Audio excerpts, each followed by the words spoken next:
ಶುಭೋದಯ ವೀಕ್ಷಕರೇ, ತಮ್ಮೆಲ್ಲರಿಗೂ ವೈಜ್ಞಾನಿಕ ದರ್ಶಿನಿ ವಿಶೇಷ ನೇರ ಪ್ರಸಾರ ಕಾರ್ಯಕ್ರಮಕ್ಕೆ ಸ್ವಾಗತ. ನಾನು ಪ್ರಿಯಾ.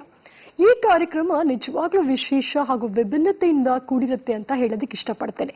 ಯಾಕೆಂದ್ರೆ ವೀಕ್ಷಕರೇ, ತಾವುಗಳು ಮಾಧ್ಯಮದಲ್ಲಿ ಕೇವಲ ಜ್ಯೋತಿಷ್ಯ ಕಾರ್ಯಕ್ರಮವನ್ನ ವೀಕ್ಷಿಸುತ್ತಿಲ್ಲ. ಆದ್ರೆ ವೈಜ್ಞಾನಿಕ ದರ್ಶಿನಿ ಕಾರ್ಯಕ್ರಮ ಜ್ಯೋತಿಷ್ಯ, ವಾಸ್ತು ಹಾಗೂ ಹಸ್ತ ಸಾಮುದ್ರಿಕ ಶಾಸ್ತ್ರ ಈ ಮೂರನ್ನ ಒಳಗೊಂಡಂತಹ ವಿನೂತನವಾದ ಒಂದು ಕಾರ್ಯಕ್ರಮ. ಇವತ್ತಿನ ಕಾರ್ಯಕ್ರಮದಲ್ಲಿ ನಮ್ಮೊಂದಿಗಿದ್ದಾರೆ ಅತ್ಯಂತ ಜನಪ್ರಿಯ ಲೇಖಕರು, ಜ್ಯೋತಿಷ್ಯ ಹಾಗೂ ವಾಸ್ತುಶಾಸ್ತ್ರ ಪಂಡಿತರು, ಹಸ್ತ ಸಾಮುದ್ರಿಕ ಶಾಸ್ತ್ರ ಪರಿಣಿತರು, ಪಂಚಾಂಗಕರ್ತರು, ಜ್ಯೋತಿಷ್ಯ ರತ್ನ, ವಾಸ್ತು ಬ್ರಹ್ಮ ಪಂಡಿತ ಮಠಂ ಗುರುಪ್ರಸಾದ್ ಗುರುಜಿ ಅವರು. ಬನ್ನಿ ಇವರನ್ನ ಕಾರ್ಯಕ್ರಮಕ್ಕೆ ಸ್ವಾಗತಿಸೋಣ. ಇವರು ವೈಜ್ಞಾನಿಕ ಜ್ಯೋತಿಷಿಗಳು, ವಾಸ್ತು ಮತ್ತು ಹಸ್ತ ಸಾಮುದ್ರಿಕ ಶಾಸ್ತ್ರ ತಜ್ಞರು ಹಾಗೂ ಕರ್ನಾಟಕ, ಆಂಧ್ರ, ತೆಲಂಗಾಣ ರಾಜ್ಯಗಳಲ್ಲಿ ಕೂಡ ಸಂಚರಿಸುತ್ತಾ ಜನರ ಸಮಸ್ಯೆಗಳಿಗೆ ಸ್ಪಂದಿಸುತ್ತಾ ಪ್ರಖ್ಯಾತಿಯನ್ನ ಪಡೆದುಕೊಂಡಿದ್ದಾರೆ. ಇವರ ಶಾಖೆಗಳು ಬಳ್ಳಾರಿ, ಬೆಂಗಳೂರು, ಹೈದರಾಬಾದ್ ಮತ್ತು ವಿಜಯವಾಡಗಳಲ್ಲಿವೆ. ನೀವು ಇವರ ಶಾಖೆಗಳಿಗೆ ಭೇಟಿ ನೀಡಿ ನಿಮ್ಮ ಸಮಸ್ಯೆಗಳಿಗೆ ಪರಿಹಾರವನ್ನ ಪಡೆದುಕೊಳ್ಳಬಹುದು. ಬನ್ನಿ ಮೊದಲನೇದಾಗಿ ಗುರುಜಿಯವರನ್ನ ಕಾರ್ಯಕ್ರಮಕ್ಕೆ ಸ್ವಾಗತಿಸಿಕೊಳ್ಳೋಣ. ಗುರುಜಿ, ಕಾರ್ಯಕ್ರಮಕ್ಕೆ ಸ್ವಾಗತ. ಗುರುಜಿ, ನಿಮ್ಮ ಕಾರ್ಯಕ್ರಮ ನಾನು ಹೇಳ್ದಂಗೆ ತುಂಬಾ ವಿಶೇಷತೆಯಿಂದ ಇರುತ್ತೆ. ಯಾಕೆಂತ ಹೇಳಿದ್ರೆ ನೀವು ಆಗು ಹೋಗುಗಳ ಬಗ್ಗೆ ತಿಳಿಸ್ಕೊಡೋದ್ರ ಜೊತೆಗೆ ಅದಕ್ಕೆ ತಕ್ಕಂತಹ ವೈಜ್ಞಾನಿಕ ರೀಸನ್ ಅನ್ನ ಕೊಡ್ತಾ ಹೋಗ್ತೀರಾ. ಯಾದಕ್ಕೆ ಈ ರೀತಿಯ ಒಂದು ದೋಷ ಇದೆ, ಈ ದೋಷಕ್ಕೆ ಯಾವ ರೀತಿಯ ಪರಿಹಾರ ಮಾಡಬೇಕು, ಇದಕ್ಕೆ ಸೈಂಟಿಫಿಕ್ ರೀಸನ್ ಏನು, ಎಲ್ಲದ್ರ ಬಗ್ಗೆ ತಿಳಿಸ್ಕೊಡ್ತೀರಾ. ಹಾಗೆ ಇವತ್ತಿನ ಒಂದು ಕಾರ್ಯಕ್ರಮದಲ್ಲಿ ಗುರುಜಿ, ನಾವು ಸಾಮಾನ್ಯವಾಗಿ ನೋಡ್ತಾ ಇರ್ತೀವಿ, ಎಲ್ರು ಏನ್ ಮಾಡ್ತಾರೆ ಅಂತ ಹೇಳಿದ್ರೆ ರತ್ನಗಳನ್ನ, ಅದೃಷ್ಟ ರತ್ನಗಳನ್ನ ಧರಿಸ್ತಿರ್ತಾರೆ. ಇದು ಯಾವ ಒಂದು ಬೇಸಿಸ್ ಮೇಲೆ ಧರಿಸಬೇಕು ಅನ್ನೋದು, ಅಂದ್ರೆ ನಕ್ಷತ್ರದ ಪ್ರಕಾರ ಧರಿಸಬೇಕಾ, ಇಲ್ಲ ಅಂತ ಹೇಳಿದ್ರೆ ಸಂಖ್ಯಾಶಾಸ್ತ್ರದ ಪ್ರಕಾರ ಧರಿಸಬೇಕಾ, ಇಲ್ಲ ರಾಶಿಯ ಪ್ರಕಾರ ಧರಿಸಿದ್ರೆ ಒಳ್ಳೇದಾ, ಯಾವ್ದು ಮೂಲಕ ಧರಿಸಿದ್ರೆ ನಮ್ಗೆ ಒಳ್ಳೆಯ ಶುಭ ಫಲಗಳನ್ನ ಕೊಡುತ್ತೆ ಅನ್ನೋದು ಬಹಳ ಒಳ್ಳೆ ಪ್ರಶ್ನೆ.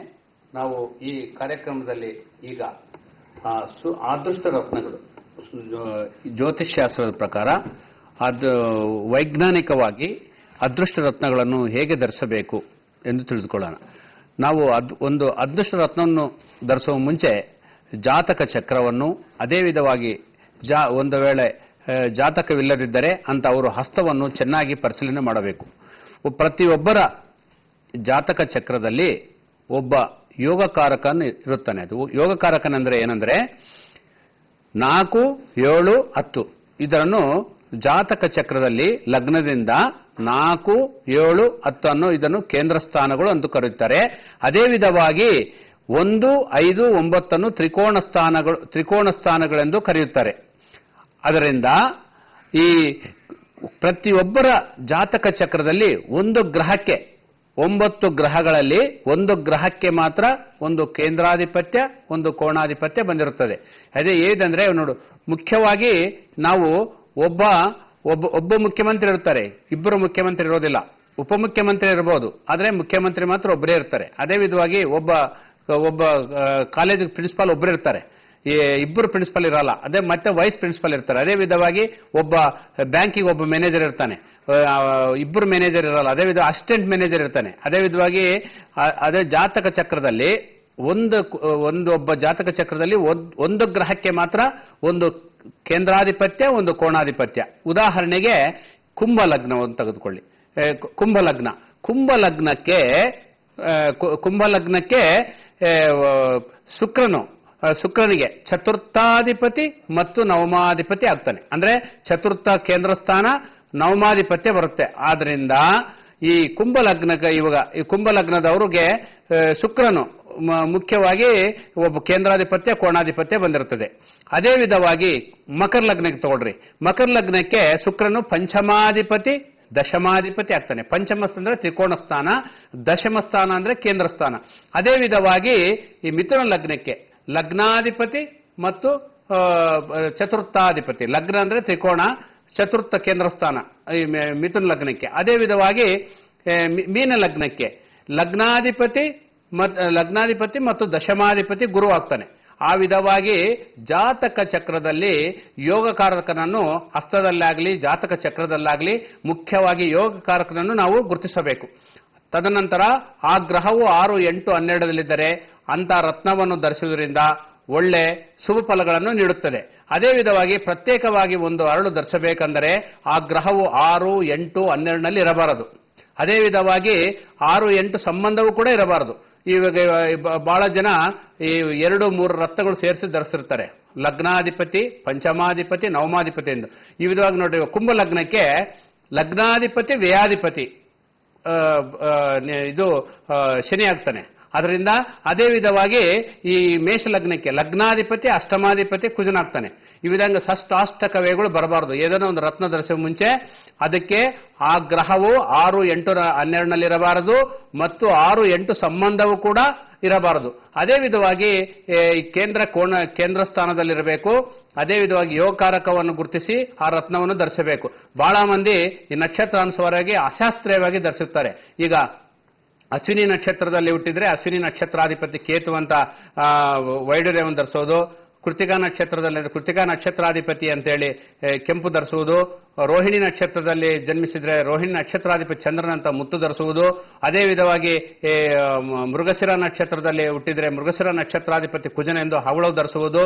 ಅದೇ ವಿಧವಾಗಿ ಪುಷ್ಯ ನಕ್ಷತ್ರಾಧಿಪತಿ ಶನಿ ಅಂತ ಹೇಳಿ ನೀಲ ಧರಿಸುವುದು. ಪುನರ್ಸು ನಕ್ಷತ್ರಾಧಿಪತಿ ಪುನರ್ಸು ನಕ್ಷತ್ರದಲ್ಲಿ ಹುಟ್ಟಿದ್ರೆ ಇದು ಕನಕ ಪುಷ್ಯ ರಾಗ ಧರಿಸುವುದು. ಈ ವಿಧವಾಗಿ ಅದೇ ವಿಧವಾಗಿ ಆರುದ್ರ ನಕ್ಷತ್ರದಲ್ಲಿದ್ರೆ ಗೋಮೇಧಿಕ ಧರಿಸುವುದು. ಇದು ಬಹಳ ಮಖ ನಕ್ಷತ್ರದಲ್ಲಿದ್ರೆ ವೈಡೂರ್ಯ ಧರಿಸುವುದು ಬಹಳ ಅಶಾಸ್ತ್ರೀಯವಾದ ಪದ್ಧತಿ. ಅದೇ ವಿಧವಾಗಿ ಕೆಲವರು ರಾಶಿ ಮೇಲೆ ಧರಿಸುತ್ತಾರೆ.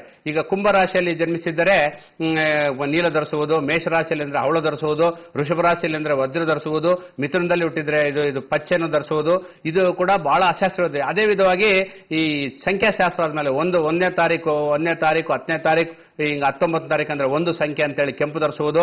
ಈಗ 2ನೇ ತಾರೀಕು 11ನೇ ತಾರೀಕು ಅದೇ ವಿಧವಾಗಿ 29ನೇ ತಾರೀಕು ಅಂದ್ರೆ 2 ಅಂತೇಳಿ ಮುತ್ತು. ಇದು ಕೂಡ ಬಹಳ ಅಶಾಸ್ತ್ರೀಯವಾದವಿದೆ, ಬಹಳ ಅಶುಭ ಫಲಗಳನ್ನು ನೀಡುತ್ತದೆ. ಅದರಿಂದ ಜಾತಕವನ್ನು ಚೆನ್ನಾಗಿ ಪರಿಶೀಲಿಸಿ ಈ ರಾಶಿ ಪ್ರಕಾರ ಆಗಲಿ ರಾಶಿಗೆ ಆ ವಿಧವಾಗಿ ನಾವು ಜಾತಕ ಚಕ್ರವನ್ನು ಪರಿಶೀಲಿಸಿ ಧರಿಸಿದೆ ಬಹಳ ಅತ್ಯಂತ ಶುಭದಾಯಕವಾಗಿರುತ್ತದೆ. ಇವಾಗ ನಾವು ನವರತ್ನವನ್ನು ಧರಿಸಬೇಕಂದ್ರೆ ಕೂಡ ಷಷ್ಟಾಷ್ಟಕ ಇದರಲ್ಲಿ ಗ್ರಹಗಳಿರಬಾರದು. ಜಾತಕ ಚಕ್ರದಲ್ಲಿ 6, 8, 12 ಗ್ರಹದಿದ್ದರೆ ಅಂತ ಜಾತಕರು ನವರತ್ನ ಉಂಗುರವನ್ನು ಧರಿಸಬಹುದು. ಗುರುಗಳೇ, ಇನ್ನ ನೀವು ಹಸ್ತ ಸಾಮುದ್ರಿಕ ಶಾಸ್ತ್ರ ಪಂಡಿತರು ಕೂಡ ಹೌದು. ಇನ್ನ ಗುರುಗಳೇ, ನಾವು ನೋಡ್ತೀವಿ, ಎಲ್ಲರಿಗೂ ಗೊತ್ತಿರುತ್ತೆ, ನಮ್ಮ ಹಸ್ತದಲ್ಲಿ ಚಕ್ರ ಹಾಗೂ ಶಂಖಗಳು ಕಾಣಿಸ್ಕೊಂಡಿರುತ್ತೆ. ಆದ್ರೆ ಎಲ್ಲರಿಗೂ ಒಂದು ಡೌಟ್ ಏನಪ್ಪಾ ಅಂತ ಹೇಳಿದ್ರೆ, ಎಷ್ಟು ಶಂಖ ಇದ್ರೆ ಒಳ್ಳೇದು, ಎಷ್ಟು ಚಕ್ರ ಇದ್ರೆ ಒಳ್ಳೇದು, ಎಷ್ಟು ಶಂಖ ಇದ್ರೆ ಯಾವ ರೀತಿಯ ಫಲ ಕೊಡುತ್ತೆ, ಎಷ್ಟು ಚಕ್ರ ಇದ್ರೆ ಯಾವ ರೀತಿಯ ಫಲ ಕೊಡುತ್ತೆ ಅನ್ನೋದನ್ನ ಮುಂದಿನ ಭಾಗದಲ್ಲಿ ತಿಳಿಸ್ಕೊಡಿ. ಈಗ ಒಂದು ಚಿಕ್ಕ ಬ್ರೇಕ್ ತಗೋಬರೋಣ. ಎಸ್ ವೀಕ್ಷಕರೇ, ನಾನು ಮೊದಲೇ ಹೇಳಿದಂಗೆ ಪಂಡಿತ್ ಮಠಂ ಗುರುಪ್ರಸಾದ್ ಅವರ ಶಾಖೆಗಳು ಬಳ್ಳಾರಿ, ಬೆಂಗಳೂರು, ಹೈದರಾಬಾದ್ ಮತ್ತು ವಿಜಯವಾಡಗಳಲ್ಲಿದೆ. ನೀವು ಇವರ ಶಾಖೆಗಳಿಗೆ ಭೇಟಿ ನೀಡಿ ನಿಮ್ಮ ಸಮಸ್ಯೆಗಳಿಗೆ ಪರಿಹಾರಗಳನ್ನ ಪಡೆದುಕೊಳ್ಬಹುದು. ಈಗ ವೈಜ್ಞಾನಿಕ ದರ್ಶಿನಿ ವಿಶೇಷ ನೇರ ಪ್ರಸಾರ ಕಾರ್ಯಕ್ರಮದಲ್ಲಿ ಚಿಕ್ಕದೊಂದು ಬ್ರೇಕ್.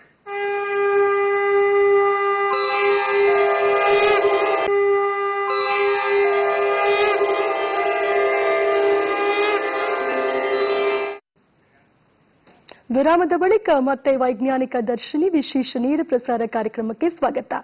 ನಮ್ಮ ಗುರುಜಿ ಅವರ ಹತ್ರ ಹಸ್ತ ಸಾಮುದ್ರಿಕದ ಬಗ್ಗೆ ತಿಳ್ಕೊಳ್ಳೋದಕ್ಕಿಂತ ಮುಂಚೆ ನಿಮಗೆ ಒಂದು ವಿಶೇಷವಾದ ಮಾಹಿತಿಯನ್ನ ಕೊಡೋದಕ್ಕೆ ಇಷ್ಟಪಡ್ತೇನೆ. ನಮ್ಮ ಮಠಂ ಗುರುಪ್ರಸಾದ್ ಅವರು ಸಮಗ್ರ ಜ್ಯೋತಿಷ್ಯ ಶಾಸ್ತ್ರ ಎಂಬ ಬುಕ್ ಅನ್ನ ಬರೆದಿದ್ದಾರೆ. ಇದ್ರೊಳಗೆ ಸಮಗ್ರವಾದ ಜ್ಯೋತಿಷ್ಯದ ಬಗ್ಗೆ ನಿಮಗೆ ತಿಳ್ಕೊಳ್ಳೋದಕ್ಕೆ ಬಹಳ ಅನುಕೂಲವಾಗಿದೆ. ತುಂಬಾ ಬೇಸಿಕ್ಸ್ ಇಂದ ಹಿಡಿದು ಅಡ್ವಾನ್ಸ್ ಟೆಕ್ನಿಕ್ಸ್ ತನಕನೂ ಈ ಬುಕ್ ನಲ್ಲಿ ಇರುವಂತದ್ದು ಸಮಗ್ರ ಜ್ಯೋತಿಷ್ಯ ಶಾಸ್ತ್ರ ಬುಕ್ ನಲ್ಲಿ. ಇನ್ನ ವಾಸ್ತುಶಾಸ್ತ್ರ ಪರಿಣಿತರಾಗಿರುವಂತಹ ಇವರು ಸಮಗ್ರ ವಾಸ್ತುಶಾಸ್ತ್ರ ಎಂಬ ಬುಕ್ ಅನ್ನ ಕೂಡ ಬರೆದಿದ್ದಾರೆ. ಇದರೊಳಗೆ ಅನೇಕ ರಿಸರ್ಚ್ ಅನ್ನ ಮಾಡಿ ಪ್ರತಿಯೊಂದು ಟಾಪಿಕ್ ಮೇಲೆ ತುಂಬಾ ಡೀಪ್ ಆಗಿ ಹೋಗಿ ತುಂಬಾ ಬಹಳ ಸಮಗ್ರವಾದ ನಾಲೆಜ್ ಇದರಿಂದ ಪಡಿಬಹುದು ಸಮಗ್ರ ವಾಸ್ತುಶಾಸ್ತ್ರ ಅನ್ನೋ ಬುಕ್ ಇಂದ. ಹಾಗೇನೆ ಪಾಮ್ ಹಿಸ್ಟ್ರಿಯಲ್ಲಿ ತುಂಬಾ ರಿಸರ್ಚ್ ಮಾಡಿರುವಂತಹ ಮಠಂ ಗುರುಪ್ರಸಾದ್ ಜಿ ಅವರು ಸಮಗ್ರ ಹಸ್ತ ಸಾಮುದ್ರಿಕ ಶಾಸ್ತ್ರ ಬುಕ್ ಅನ್ನ ಕೂಡ ಬರೆದಿದ್ದಾರೆ. ಇದರೊಳಗೆ ಪಾಮ್ ಹಿಸ್ಟ್ರಿಯ ಎಲ್ಲ ಒಂದು ಸ್ಕ್ರಾಚ್ ಇಂದ ಹಿಡಿದು ಅಡ್ವಾನ್ಸ್ ಟೆಕ್ನಿಕ್ಸ್ ತನಕನೂ ಈ ಬುಕ್ ನಲ್ಲಿ ನಿಮಗೆ ಲಭ್ಯ ಬರುತ್ತೆ. ಇನ್ನು ಅವರ ಅಭಿಮಾನಿಗಳಿಗೋಸ್ಕರ ಯಾರೆಲ್ಲ ಬುಕ್ ಅನ್ನ ಓದೋದಕ್ಕೆ ಟೈಮ್ ಇರಲ್ವೋ ಅಂತವರಿಗೋಸ್ಕರ ಆಡಿಯೋ ವಿಡಿಯೋ ಕ್ಯಾಸೆಟ್ಸ್ ಅನ್ನ ಕೂಡ ಗುರುಪ್ರಸಾದ್ ಅವರು ರಿಲೀಸ್ ಮಾಡಿದ್ದಾರೆ. ಸಮಗ್ರ ಜ್ಯೋತಿಷ್ಯ ಶಾಸ್ತ್ರದ ಆಡಿಯೋ ವಿಡಿಯೋ ಕ್ಯಾಸೆಟ್ ಇದಾಗಿರುವಂತದ್ದು, ಸಮಗ್ರ ವಾಸ್ತುಶಾಸ್ತ್ರದ ಆಡಿಯೋ ವಿಡಿಯೋ ಕ್ಯಾಸೆಟ್ ಇದಾಗಿದೆ. ನಿಮಗೆ ಟೈಮ್ ಸಿಕ್ಕಿದ್ದಲ್ಲಿ ಬುಕ್ ಅನ್ನ ಓದಬಹುದು. ಇಲ್ಲ ಅಂತ ಹೇಳಿದ್ರೆ ಫಾಸ್ಟ್ ಆಗಿ ಈ ಒಂದು ಆಡಿಯೋ ವಿಡಿಯೋ ಕ್ಯಾಸೆಟ್ ಸೆಟ್ ನ ನೀವು ತಗೊಂಡು ಸಮಗ್ರವಾದ ಶಾಸ್ತ್ರವನ್ನ ಕಲಿಬಹುದು. ಹಾಗೇನೆ 2017ನೇ ಸಾಲಿನ ಪಂಚಾಂಗವನ್ನ ಕೂಡ ಪಂಚಾಂಗ ಕರ್ತರಾಗಿರುವಂತಹ ನಮ್ಮ ಗುರುಪ್ರಸಾದ್ ಮಠಂ ಗುರುಪ್ರಸಾದ್ ಜಿ ಅವರು ಬರೆದಿರುವಂತದ್ದು. ಇದ್ರೊಳಗೆ ಅಮಾವಾಸ್ಯೆ, ಪೌರ್ಣಿಮೆ ಎಲ್ಲಾ ದಿನಗಳ ಒಂದು ಸಮಗ್ರವಾದ ಮಾಹಿತಿಯನ್ನ ನೀವು ಇಲ್ಲಿ ತಿಳಿದುಕೋಬಹುದು. ಇನ್ನ ಇವೆಲ್ಲ ಬುಕ್ಸ್ ಆಗಿರ್ಬೋದು, ಆಡಿಯೋ ವಿಡಿಯೋ ಕ್ಲಿಪ್ಪಿಂಗ್ಸ್ ಆಗಿರ್ಬೋದು, ನಿಮಗೆ ಮಾರ್ಕೆಟ್ ನಲ್ಲಿ ಲಭ್ಯ ಇದೆ. ಹಾಗೆ ನೀವು ನಮ್ಮ ಸ್ಕ್ರೀನ್ ಮೇಲೆ ಸ್ಕ್ರೋಲ್ ಆಗ್ತಿರುವಂತಹ ನಂಬರ್ಸ್ಗೆ ಕೂಡ ಕರೆ ಮಾಡಿ ನೀವು ಆರ್ಡರ್ಸ್ ನ ಪ್ಲೇಸ್ ಮಾಡಬಹುದು. ಎಸ್, ಇನ್ನ ಈಗ ಒಬ್ರು ಕರೆ ಮಾಡಿದ್ದಾರೆ, ನೋಡೋಣ. ಹಲೋ. ಹಲೋ, ನಮಸ್ಕಾರ. ನಮಸ್ಕಾರ, ನಿಮ್ಮ ಹೆಸರು? ಕವನ ಅಂತ ಹೇಳಿ. ಕಮಲ, ಎಲ್ಲಿಂದ ಕರೆ ಮಾಡ್ತಿದ್ದೀರಾ? ನಾವು ಮೈಸೂರು ಜಿಲ್ಲೆಯಿಂದ ಕರೆ ಮಾಡ್ತಾ ಇದ್ದೀವಿ. ಓಕೆ, ಯಾರ ಬಗ್ಗೆ ಕೇಳಬೇಕಿತ್ತು ಕವನ? ನಮ್ಮ ಬಗ್ಗೆನೇ ಕೇಳಬೇಕಾಯ್ತು ಮೇಡಮ್. ನಿಮ್ಮ ಹುಟ್ಟಿದ ದಿನಾಂಕವನ್ನ ತಿಳಿಸಿ. 23 5 5 5 1999. 1999. ಹಾ. ಓಕೆ ಕವನ, ಸಮಯ ಹುಟ್ಟಿದ ಸಮಯ ತಿಳಿಸಿ. ರಾತ್ರಿ 10:30. ರಾತ್ರಿ 10:30. ಹುಟ್ಟಿದ ಸ್ಥಳ? ಮತ್ತೊಮ್ಮೆ? ಶ್ರೀನರಸೀಪುರ ತಾಲೂಕು. ಓಕೆ, ಏನ್ ಬಗ್ಗೆ ಕೇಳಬೇಕಿತ್ತು ಕವನ ಅವರೇ? ನಮ್ ವಿದ್ಯಾಭ್ಯಾಸದ ಬಗ್ಗೆ ಕೇಳಬೇಕಾಯ್ತು, ಹಾಗೆ ನಮ್ಮ ಭವಿಷ್ಯದ ಬಗ್ಗೆ ಕೇಳಬೇಕಾಗಿತ್ತು ಮೇಡಮ್. ಓಕೆ, ಗುರುಜಿ ಇದ್ದಾರೆ, ಮಾತಾಡಿ. ನಮಸ್ತೆ ಗುರುಜಿ. ನಮಸ್ತೆ.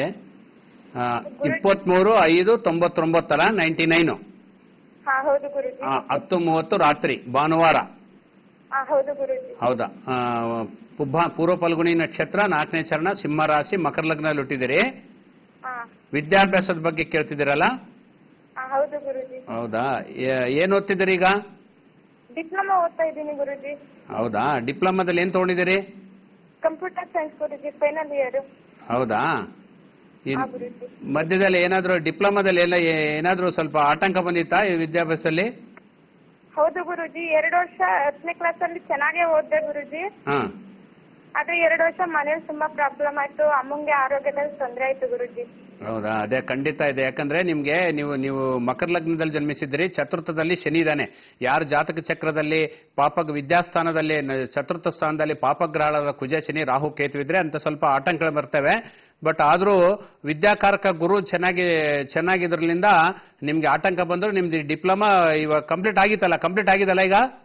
ಈಗ ಫೈನಲ್ ಇಯರ್ ಓದ್ತಾ ಹಾ, ಇದ್ದೀನಿ. ಆಯ್ತು, ಇವಾಗ ಪರವಾಗಿಲ್ಲ, ಈಗ ಚೆನ್ನಾಗಿದೆ. ನಿಮ್ ಸಿಂಹರಾಶಿ ಇವಾಗ ಗುರು ಕೂಡ ಚೆನ್ನಾಗಿದೆ. ಈಗ ಕಂಪ್ಲೀಟ್ ಮಾಡ್ತೀರಿ ಖಂಡಿತವಾಗಿ. ನಿಮ್ಗೆ ನೀವು ಇದು ಉದ್ಯೋಗ ಸ್ಥಾನ ಚೆನ್ನಾಗಿದೆ ನಿಮ್ಗೆ. ಇನ್ನ ಉದ್ಯೋಗ ಸ್ಥಾನ ಬಹಳ ಚೆನ್ನಾಗಿದೆ. ಇದು ಡಿಪ್ಲೊಮಾನು ಕಂಪ್ಲೀಟ್ ಆಗುತ್ತೆ. ಚೆನ್ನಾಗಿದೆ, ಈಗ ಟೈಮ್ ಚೆನ್ನಾಗಿದೆ. ಮಧ್ಯದಲ್ಲಿ ಮಾತ್ರ ಈ ಚತುರ್ಥದಲ್ಲಿ ಶನಿ ಇದರಿಂದ ಸ್ವಲ್ಪ ಗೋಚಾರದಿಂದ ನಿಮ್ಗೆ ಸ್ವಲ್ಪ ಆತಂಕ ಬಂದಿತ್ತು. ಖಂಡಿತವಾಗಿ ಡಿಪ್ಲೊಮಾ ಕಂಪ್ಲೀಟ್ ಮಾಡ್ತೀರಿ. ತದನಂತರ ನಿಮ್ದು ಉದ್ಯೋಗ ಸ್ಥಾನ ಕೂಡ ಉದ್ಯೋಗ ಸ್ಥಾನ ಬಹಳ ಚೆನ್ನಾಗಿದೆ. ಉದ್ಯೋಗ ಸ್ಥಾನದಲ್ಲಿ ಯಾವ ವಿಧವಾದ ಆತಂಕಗಳು ಇಲ್ಲ ಮತ್ತು ಬೇರೆ ಇದು ಕೂಡ ಎಲ್ಲ ಚೆನ್ನಾಗಿದೆ. ನಿಮ್ಮ ಭವಿಷ್ಯತ್ತೆಲ್ಲ ಚೆನ್ನಾಗಿದೆ. ಧನ್ಯವಾದಗಳು ಕರೆ ಮಾಡಿದ್ದಕ್ಕೆ. ಈಗ ಮತ್ತೊಬ್ರು ಕರೆ ಮಾಡಿದ್ದಾರೆ. ಹಲೋ. ಹಲೋ ಮೇಡಮ್, ನಮಸ್ತೆ ಮೇಡಮ್. ನಮಸ್ಕಾರ, ನಿಮ್ಮ ಹೆಸರು? ಮೇಡಮ್, ನನ್ನ ಹೆಸರು ದೇವಿ ಪ್ರಸಾದ್ ಅಂತ ಹೇಳಿ ಮೇಡಮ್. ಓಕೆ, ಎಲ್ಲಿಂದ ಕರೆ ಮಾಡ್ತಿದ್ದೀರಾ? ಶ್ರೀನರಸೀಪುರದಿಂದ ಕಾಲ್ ಮಾಡ್ತಾ ಇದ್ದೀನಿ ಮೇಡಮ್. ಓಕೆ, ಯಾರ ಬಗ್ಗೆ ಕೇಳಬೇಕಿತ್ತು? ನನ್ನ ಬಗ್ಗೆನೇ ಕೇಳಬೇಕಿತ್ತು ಮೇಡಮ್. ನಿಮ್ಮ ಹುಟ್ಟಿದ ದಿನಾಂಕವನ್ನ ತಿಳಿಸಿ. Okay madam, 13/3/1975 madam. 13/3/1975. 5 ಹುಟ್ಟಿದ ಸಮಯ? 9:05 ಬೆಳಿಗ್ಗೆ ಮೇಡಮ್, AM. 9:15 ಬೆಳಿಗ್ಗೆನಾ? ಇಲ್ಲ 5 ನಿಮಿಷ ಮೇಡಮ್. 9:05. ಹೌದು ಮೇಡಮ್. ಓಕೆ, ಹುಟ್ಟಿದ ಸ್ಥಳ? ಮೈಸೂರು ಮೇಡಮ್. ಮೈಸೂರು. ಏನ್ ಬಗ್ಗೆ ಕೇಳಬೇಕಿತ್ತು? ನಾನು ಗುರುಗಳ ಹತ್ರ ಅದೇ ನಮ್ಮ ವ್ಯವಹಾರದ ಬಗ್ಗೆ, ಆರೋಗ್ಯದ ಬಗ್ಗೆ ವಿಚಾರಿಸಬೇಕಿತ್ತು. ಬಿಸ್ನೆಸ್ ಮತ್ತೆ ಆರೋಗ್ಯದ ಬಗ್ಗೆನಾ? ಮಾತಾಡಿ, ಗುರುಜಿ ಇದ್ದಾರೆ. ನಮಸ್ತೆ. ನಮಸ್ತೆ ಗುರುಗಳೇ. 13/3/75 9:05 ಗುರುವಾರ, ಪೂರ್ವಭಾದ್ರ ನಕ್ಷತ್ರ, ಮೀನರಾಶಿ, ಮೇಷಲಗ್ನ. ಹೌದು ಸರ್, ಹೌದು ಗುರುಗಳೇ. ಒಂದು 3-4 ವರ್ಷದಿಂದ ವ್ಯವಹಾರಗಳು ಸರಿಯಾಗಿ ಕೈ ಅಂಟ್ತಾ ಇಲ್ಲ ಗುರುಗಳೇ. ವಿದ್ಯಾಭ್ಯಾಸ ಚೆನ್ನಾಗಿ ಮಾಡಿದ್ರು ಕೂಡ ವ್ಯವಹಾರಿಕವಾಗಿ ಸರಿ ಇಲ್ಲ. ಎರಡನೇದು ಆರೋಗ್ಯ ಬಗ್ಗೆ ಸರಿ ಇಲ್ಲ. ಖಂಡಿತ ಅದೇನಿಲ್ಲ. ನಿಮ್ಮ ಜಾತಕ ಚಕ್ರದಲ್ಲಿ ಲಗ್ನಾಧಿಪತಿ ನೀವು ಮೇಷ ಲಗ್ನದಲ್ಲಿ ಜನ್ಮಿಸಿದ್ರೆ, ಲಗ್ನಾಧಿಪತಿ ಕುಜ ದಶಮ ಕೇಂದ್ರದಲ್ಲಿ ಉಚ್ಚ ಸ್ಥಾನದಲ್ಲಿದ್ದಾನೆ, ಮಕರದಲ್ಲಿ. ಇದಕ್ಕೆ ಪಂಚ ಮಹಾಪುರುಷ ಯೋಗ ಅಂತ ಇದು ರಾಜಯೋಗ ಇರ್ತವೆ. ಆ ಜ್ಯೋತಿಷ್ ಶಾಸ್ತ್ರದಲ್ಲಿ ಅದು ರುಚಿಕ ಯೋಗ ಪ್ರಾಪ್ತಿಯಾಗಿದೆ. ಏನಂದ್ರೆ ನಿಮ್ಗೆ ಲಾಸ್ಟ್ ಒಂದು 21 ತಿಂಗಳು ಅಂದ್ರೆ ಹತ್ತತ್ರ 2 ವರ್ಷ ನಿಮ್ಗೆ ನಾಗದೋಷ ಇದೆ. ಯಾಕಂದ್ರೆ ನಿಮ್ಗೆ ರಾಹು ಬಂದು ರುಚಿಕ ರಾಶಿ ಇರೋದ್ರಿಂದ ರಾಹು ನಾಗದೋಷ ಮತ್ತು ಕಾಲಸರ್ಪ ದೋಷ ಕೂಡ ಅಂತಾರೆ. 2 ರಾಹು ಕೇತು ನಡುವೆ ಎಲ್ಲ ಗ್ರಹಗಳಿದಾವೆ. ಅದಕ್ಕೆ ಅದರಿಂದ ಮೊನ್ನೆವರೆಗೂ ಬಹಳ ಚೆನ್ನಾಗಿದ್ದಿಲ್ಲ. ಈಗ ಪರವಾಗಿಲ್ಲ. ಈಗ ದಶಾಭುಕ್ತಿ ಕೂಡ ಚೇಂಜ್ ಆಗಿದೆ. ಇನ್ನ ನಿಮ್ದು ಸಂಧಿಯಲ್ಲಿದೆ. ಚಂದ್ರ ಬಂದು ಮೀನರಾಶಿಯಲ್ಲಿ 0 ಡಿಗ್ರೀಸ್ ನಲ್ಲಿದ್ದಾನೆ. ಈ ಸೆಪ್ಟೆಂಬರ್ 12 ನಿಮ್ಗೆ ಸೆಪ್ಟೆಂಬರ್ 12 ಗುರು 9ನೇ ಮನೆಗೆ ಬರುತ್ತೆ. ಬಹಳ ಚೆನ್ನಾಗಿರ್ತದೆ. ಈ 2017 ಸೆಪ್ಟೆಂಬರ್ 18 ಬಹಳ ಟರ್ನಿಂಗ್ ಪಾಯಿಂಟ್. ನಿಮ್ಮೇನು ಕಳೆದ 9 ವರ್ಷಗಳಿಂದ ಏನು ನಿಮ್ಮ ಆಕಾಂಕ್ಷೆಗಳಿದ್ವು ಅವೆಲ್ಲ ಪೂರ್ತಿ ಆಗ್ತವೆ. ಸೆಪ್ಟೆಂಬರ್ 12 ನಿಮ್ಮ ವ್ಯವಹಾರ, ನಿಮ್ಮ ಆರೋಗ್ಯ ಎಲ್ಲ ಸುಧಾರಿಸುತ್ತೆ. ಧನ್ಯವಾದಗಳು ಕರೆ ಮಾಡಿದ್ದಕ್ಕೆ. ಈಗ ಮತ್ತೊಬ್ಬರು ಕರೆ ಮಾಡಿದ್ದಾರೆ. ಹಲೋ ಹಲೋ ಹಲೋ, ನಮಸ್ಕಾರ. ನಮಸ್ಕಾರ. ನಿಮ್ಮ ಹೆಸರು? ಸರ್, ನಾನು ಇಲ್ಲಿ ಕುದುರೆಮುಖದಿಂದ ಮಾತಾಡ್ತಾ ಇದ್ದೀನಿ. ತಮ್ಮ ಹೆಸರೇನು? ಮೂಡಿಗೆರೆ ತಾಲೂಕು. ಓಕೆ, ನಿಮ್ಮ ಹೆಸರು? ನನ್ನ ಹೆಸರು ಶ್ಯಾಮಲಾದೇವಿ. ಶ್ಯಾಮಲಾದೇವಿ ಅವರೇ, ಯಾರ ಬಗ್ಗೆ ಕೇಳ್ಬೇಕಿತ್ತಮ್ಮ? ನನಗೆ ನನ್ನ ಬಗ್ಗೆನೇ ಮೇಡಮ್. ಏನಂತಂದ್ರೆ ನನಗೆ ಆರೋಗ್ಯದ ಬಗ್ಗೆ ಬಹಳ ತೊಂದರೆ ಇದೆ. ಒಂದಲ್ಲ ಒಂದು ಮತ್ತೆ ಹಣಕಾಸಿನ ಬಗ್ಗೆ ಏನಕ್ಕಂತ ಇಟ್ಕೊಂಡ್ರು 5 ಪೈಸೆ ಕೈಲಿ ಉಳಿಯೋದಿಲ್ಲ. ಮತ್ತೆ ಜಾಗದ ಬಗ್ಗೆನೂ ಒಂದ್ ಸ್ವಲ್ಪ ಇದೆ ಮೇಡಮ್. ನಿಮ್ಮ ಹುಟ್ಟಿದ ದಿನಾಂಕವನ್ನ ತಿಳಿಸಮ್ಮ. ಹೇಳಿ. ನಿಮ್ಮ ಹುಟ್ಟಿದ ದಿನಾಂಕವನ್ನ ತಿಳಿಸಿ ಮೇಡಮ್. ನಿಮ್ಮ ಹುಟ್ಟಿದ ತಾರೀಖ್ ತಿಳಿಸಿಮ್ಮ. ಹುಟ್ಟಿದ ತಾರೀಕು ನನಗೆ ಗೊತ್ತಿಲ್ಲ ಮೇಡಮ್. ಕುಂಭ ರಾಶಿ ಅನ್ನೋದೊಂದು ಗೊತ್ತಿದೆ, ಮತ್ತೆ ಹುಟ್ಟಿದ ತಾರೀಕು ಗೊತ್ತಿಲ್ಲ. ಓಕೆಮ್ಮ, ಗುರುಜಿಯವರಿದ್ದಾರೆ, ಮಾತಾಡಿ. ಓಕೆ. ನಮಸ್ತೆ ಅಮ್ಮ. ನಮಸ್ತೆ ಸರ್. ಅದೇ ಕಳೆದ ನಿಮ್ಗೆ ಅದೇ ಆರೋಗ್ಯ ತೊಂದರೆ ಬಹಳ ಐತಲ್ಲ? ತುಂಬಾ ಇದೆ ನನಗೆ. ಏನಂತ ಹೇಳಂಗಿಲ್ಲ ಅಷ್ಟು. ಕಾಲು ನೋವು ಬಹಳ ಇರ್ತತೆ. ಹೌದು. ನಡುವಿನ ಕೆಳಗೆ ಬಹಳ ಇದಿರ್ತತೆ ನಿಮ್ಗೆ. ಅದೇ ಈ ಕಳೆದ 2 ವರ್ಷದಿಂದ ಬಹಳ ಐತಲ್ಲ ಈ ಸಮಸ್ಯೆ, ಆರೋಗ್ಯ ಸಮಸ್ಯೆ ಇತ್ತು 2 ವರ್ಷದಿಂದ. ಈ ಸಾರಿ ಅಂತೂ ತುಂಬಾ ಸುಸ್ತಾಗ್ಬಿಟ್ಟಿದ್ದೀನಿ ಗುರುಜಿ. ಅದೇ ಕಳೆದ 2 ತಿಂಗಳಿಂದ ಅದು ಕುಜ ಶನಿ ದೃಷ್ಟಿ ಇತ್ತು. ಅದರಿಂದ ಖಂಡಿತವಾಗಿ ಸೆಪ್ಟೆಂಬರ್ 12 ಆದ್ಮೇಲೆ ಗುರು ಬದಲಾವಣೆ ಆಗ್ತಾನೆ. ಅಲ್ಲಿಂದ ಬಹಳ ಚೆನ್ನಾಗಿರ್ತತೆ. ಸೆಪ್ಟೆಂಬರ್ ಇನ್ನು 1.5 ತಿಂಗಳಾದ್ರೆ ನಿಮ್ಮ ಆರೋಗ್ಯ, ನಿಮ್ಮ ಬೇರೆ ಎಲ್ಲ ಕೂಡ ಖಂಡಿತವಾಗಿ ಸುಧಾರಿಸುತ್ತೆ. ಧನ್ಯವಾದಗಳಮ್ಮ ಕರೆ ಮಾಡಿದ್ದಕ್ಕೆ. ಎಸ್ ವೀಕ್ಷಕರೇ, ನಮ್ಮ ಹಸ್ತದಲ್ಲಿ ಎಷ್ಟು ಶಂಖ, ಎಷ್ಟು ಚಕ್ರ ಇದ್ರೆ ಒಳಿತಾಗತ್ತೆ, ಹಾಗೆ ವಾಸ್ತು ಪ್ರಕಾರ ಗಿಡ ಯಾವ ದಿಕ್ಕಿನಲ್ಲಿ ಬೆಳೆಸಿದ್ರೆ ನಮ್ಗೆ ಶುಭ ಫಲಗಳನ್ನ ತಂದ್ಕೊಡತ್ತೆ ಅನ್ನೋದನ್ನ ಮುಂದಿನ ಭಾಗದಲ್ಲಿ ನೋಡೋಣ. ಅದಕ್ಕಿಂತ ಮುಂಚೆ ವೈಜ್ಞಾನಿಕ ದರ್ಶನ ವಿಶೇಷ ನೇರ ಪ್ರಸಾರ ಕಾರ್ಯಕ್ರಮದಲ್ಲಿ ಮತ್ತೊಂದು ಚಿಕ್ಕ ವಿರಾಮ.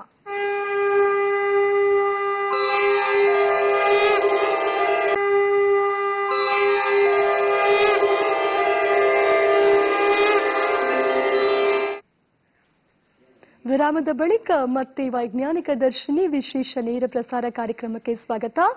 ನಾನು ನಿಮಗೆ ಮೊದಲೇ ಹೇಳಿದಂಗೆ ಮಟ್ಟಂ ಗುರುಪ್ರಸಾದ್ ಜಿ ಅವರು ಕರ್ನಾಟಕ, ಆಂಧ್ರ, ತೆಲಂಗಾಣ ರಾಜ್ಯಗಳಲ್ಲಿ ಸಂಚರಿಸ್ತಾ ಜನರ ಸಮಸ್ಯೆಗಳಿಗೆ ಸ್ಪಂದಿಸ್ತಾ ಪ್ರಖ್ಯಾತಿಯನ್ನ ಪಡೆದುಕೊಂಡಿದ್ದಾರೆ. ಇವರ ಶಾಖೆಗಳು ಬಳ್ಳಾರಿ, ಬೆಂಗಳೂರು, ಹೈದರಾಬಾದ್ ಮತ್ತು ವಿಜಯವಾಡಗಳಲ್ಲಿವೆ. ನೀವು ಇವರ ಶಾಖೆಗಳಿಗೆ ಭೇಟಿ ನೀಡಿ ನಿಮ್ಮ ಸಮಸ್ಯೆಗಳಿಗೆ ಪರಿಹಾರಗಳನ್ನ ಪಡೆದುಕೊಳ್ಬಹುದು. ಹಾಗೆಯೇ ನಮ್ಮ ಟಿವಿ ಸ್ಕ್ರೀನ್ ಮೇಲೆ ಸ್ಕ್ರಾಲ್ ಆಗ್ತಿರುವಂತಹ ನಂಬರ್ಸ್ಗೆ ಕರೆ ಮಾಡಿ ಅಪಾಯಿಂಟ್ಮೆಂಟ್ಸ್ ನ ಪಡ್ಕೋಬಹುದು. ಎಸ್ ಗುರುಜಿ, ನಾನು ನಿಮ್ಗೆ ಕೇಳಿದ್ದೆ ಹಸ್ತದಲ್ಲಿ ಎಷ್ಟು ಶಂಖ, ಎಷ್ಟು ಚಕ್ರ ಇದ್ರೆ ಒಳಿತು ಅನ್ನೋದು. ಖಂಡಿತ.